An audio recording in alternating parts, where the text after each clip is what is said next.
Hello friends, मैं हूं doctor Suman Gupta, स्त्री एवं प्रसूति रोग विशेषज्ञ। और मैं आपको बताने वाली हूं कि आपकी सोनोग्राफी में मिसकैरेज की डायग्नोसिस कैसे कंफर्म होती है और कब आपको इंतज़ार नहीं करना चाहिए और डीएनसी करा लेनी चाहिए। दोस्तों, कई बार आप को प्रेगनेंसी होती है, आपके 15 दिन 20 दिन अपनी निर्धारित जो पीरियड आने वाला डेट होता है उससे ऊपर हो जाते हैं, और जब आप यूरिन प्रेगनेंसी टेस्ट करके देखते हैं तो यूरिन टेस्ट पॉजिटिव आता है। और उसके बाद आप सोनोलॉजिस्ट के पास जाते हैं, और सोनोलॉजिस्ट के पास जाने पर आपको पता चलता है कि या तो आपकी प्रेगनेंसी यूट्रस में दिखाई नहीं दे रही है, या फिर उसमें फीटल पोल दिखाई नहीं दे रहा है, या फिर फीटल पोल में बच्चे की धड़कन दिखाई नहीं दे रही है। तो तब उस वक्त आप बहुत ही दुखी हो जाते हैं और सोचते हैं कि अब मुझे इंतज़ार करना चाहिए या फिर इस प्रेगनेंसी को टर्मिनेट करा देना चाहिए, मेडिकल टर्मिनेशन या फिर सर्जिकल डीएनसी से।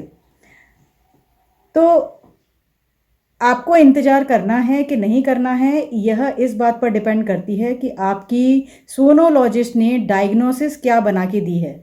सोनोलॉजिस्ट दो तरह की डायग्नोसिस बनाते हैं, जिसमें वह या तो आपको लिखते हैं कि रिव्यू आफ्टर 7 डेज़ या रिव्यू आफ्टर 10 डेज़, यानी कि 7 से 10 दिन बाद या 15 दिन बाद एक बार दोबारा आकर दिखाएं। और दूसरी जो डायग्नोसिस होती है सोनोग्राफी में, वह लिखा होता है मिस कैरेज या मिस्ड अबॉर्शन। अगर सोनोग्राफी में डॉक्टर ने लिख दिया है कि मिस्ड अबॉर्शन या मिस कैरेज, तब आपको इंतज़ार करने की ज़रूरत नहीं है।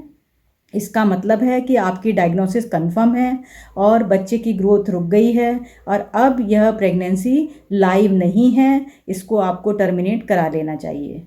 सोनोग्राफी में सबसे पहले प्रेगनेंसी कंफर्म की जाती है कि यूट्रस में जेस्टेशनल सैक, जो यूट्रस के अंदर एंडोमेट्रियल कैविटी में काली सी झिल्ली दिखाई देती है, वह दिखाई दे रही है कि नहीं दिखाई दे रही है।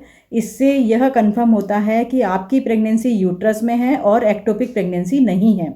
बहुत रेयरली ऐसा होता है कि ट्विन प्रेगनेंसी हो जिसमें से एक जेस्टेशनल सैक आपका यूट्रस में हो और दूसरी जो प्रेगनेंसी हो वो एक्टोपिक हो, लेकिन इसके चांस बहुत रेयर होते हैं, बहुत कम होते हैं। और अल्ट्रासाउंड से और सीरम बीटा एचसीजी से यह डायग्नोसिस बनाई जाती है कि आपका प्रेगनेंसी का जो सैक अगर यूट्रस में नहीं है तो कहीं एक्टोपिक तो नहीं है। उसके लिए आपको 2-3 बार सीरम बीटा एचसीजी 3 दिन के अंतर पर कराना होता है और सोनोग्राफी से मॉनिटरिंग होती है, जिससे कि एक्टोपिक समय रहते रप्चर होने से पहले डायग्नोसिस हो जाए, जिससे कि आपको सीरियस कॉम्प्लिकेशन ना हो। अगर एक्टोपिक प्रेगनेंसी रप्चर नहीं हुई है तो मेडिकल ट्रीटमेंट यानी कि दवाइयों से ट्रीटमेंट किया जाता है, और अगर एक्टोपिक प्रेगनेंसी रप्चर हो गई है तो सीरियस इमरजेंसी कंडीशन में आपकी सर्जरी करनी पड़ती है और कम से कम 2 या 3 यूनिट ऑफ ब्लड ट्रांसफ्यूजन भी करना पड़ता है। अगर आपकी सोनोग्राफी में यूट्रस के अंदर केवल जेस्टेशनल सैक दिखाई दे रहा है और सैक के अंदर 2 स्ट्रक्चर और दिखाई देते हैं, जिसे हम कहते हैं योक सैक और फीटल पोल। फीटल पोल को हम बड़ा होने पर एम्ब्रियो कहते हैं। तो योक सैक और एम्ब्रियो अगर आपकी यूट्रस में जेस्टेशनल सैक के अंदर दिखाई दे रहे हैं तो आपकी प्रेगनेंसी ठीक है, और एम्ब्रियो अगर 7 मिलीमीटर का है तो उसमें बच्चे की धड़कन भी दिखाई देनी चाहिए। अगर आपका एम्ब्रियो 7 मिलीमीटर का है और धड़कन दिखाई नहीं दे रही है तो इसका मतलब है आपको मिसकैरेज कंफर्म्ड है और आपको डीएनसी करा लेनी चाहिए। दूसरी बात, कई बार ऐसा होता है कि फीटल पोल और योक सैक दिखाई नहीं देता है, केवल जेस्टेशनल सैक होता है, तो आपको कब तक इंतज़ार करना चाहिए? अगर आपका जेस्टेशनल सैक साइज 25 मिलीमीटर आ रहा है और उसमें कोई भी एम्ब्रियो दिखाई नहीं दे रहा है, तब आपको मान लेना चाहिए कि यह मिसकैरेज है। जब जेस्टेशनल सैक के अंदर योक सैक और एम्ब्रियो दिखाई नहीं देते हैं, फीटल पोल दिखाई नहीं देता है, तो उसे हम ब्लाइटेड ओवम कहते हैं। और अगर आपके साथ बार बार ऐसा हो रहा है कि आपकी प्रेगनेंसी बार बार मिसकैरेज में जा रही है, तो उसके लिए आपको डायग्नोसिस करवाने की ज़रूरत है।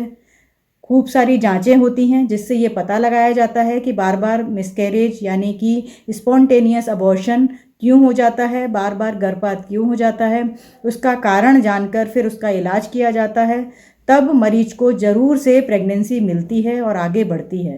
अगले वीडियो में हम बात करेंगे मिसकैरेज के क्या कारण होते हैं और हर कारण का इलाज कैसे किया जाता है। और आप निराश ना हो, परेशान ना हो, अगर कारण पता है तो इलाज संभव है और आपको प्रेगनेंसी और बेबी ज़रूर मिलेगी। Thank you friends.